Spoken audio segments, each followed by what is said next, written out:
Sports on Air.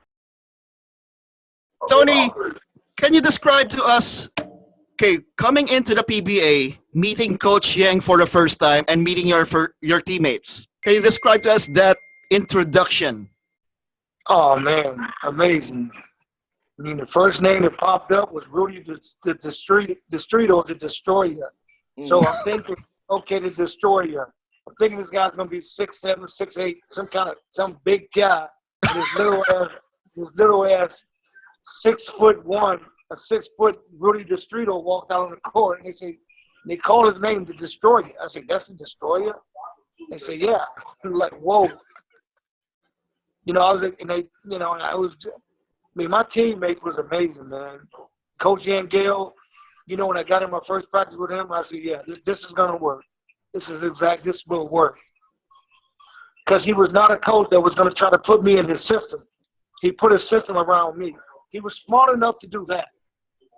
To say, okay, I have a great player here. I'm going to surround my system around him rather than me surrounding my system around him.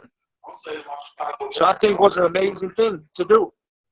I'm not calling myself a Michael Jordan or anything, but it's the same thing Chicago Bulls did with Michael Jordan.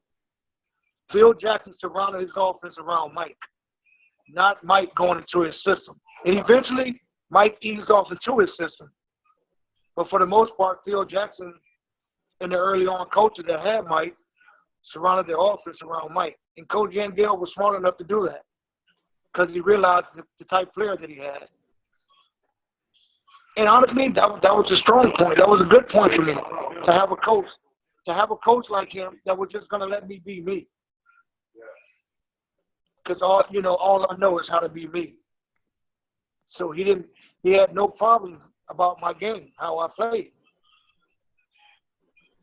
He knew I was smart enough to distribute the ball when I had to. But he also knew that if I had to take the game and put it on my back, that I would. And most times I would just put the team on my back and carry them. If I had to. Nelson Asatono, Rudy Distrito, Terry Asadano, Saldana. Saldana, yes. Okay, you were also pitted with a shooter, Al Solis. El Solis. Of course, Al was one of the leaders on the team. Okay. Yes. So, Tony, talk about your teammates. Okay, we talked about the Destroyer, Rudy Distrito. Did his nickname get to you? I mean, in the court, did you know why he was called the Destroyer? Of course.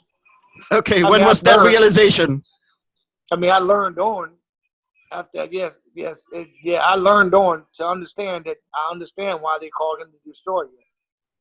A lot of times guys would foul me pretty hard, and he would jump in front and take charge. He wouldn't have that. If a guy fouled me, whether it was a local player or import, fouled me too hard, Rudy Distrito would take care of it. He would come in and foul them right back pretty hard. So it's the enforcer is someone smaller than you, and you were quite surprised about that. Oh, very surprised, man. But he had the heart of a lion. Okay. And I love all my teammates, man, because without my teammates, it would not be a hurricane. Okay. So they played a very big part in my whole history of the Philippines. Okay, Tony, describe the first games. Can you describe what was your first impressions of Filipino basketball after the first few games? I don't know because I didn't have any. I have never seen the PBA, any PBA basketball before until I actually got the uniform and played. So I really didn't know until my first game. I had 87 points against Dale Demps, who ended up being the Pelicans Hornets general manager. Yeah. When I scored 87 points on him, and he was my size and bigger, I said, okay. Okay, yeah.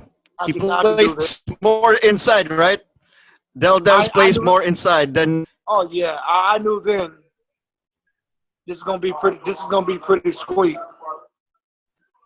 Long as I can continue to play, to do me, play Tony Harris. And Coach Okay. Yeng Guiao, he allowed me to do that. Thank you for watching. Click the subscribe button and ring the bell to be notified with our latest videos.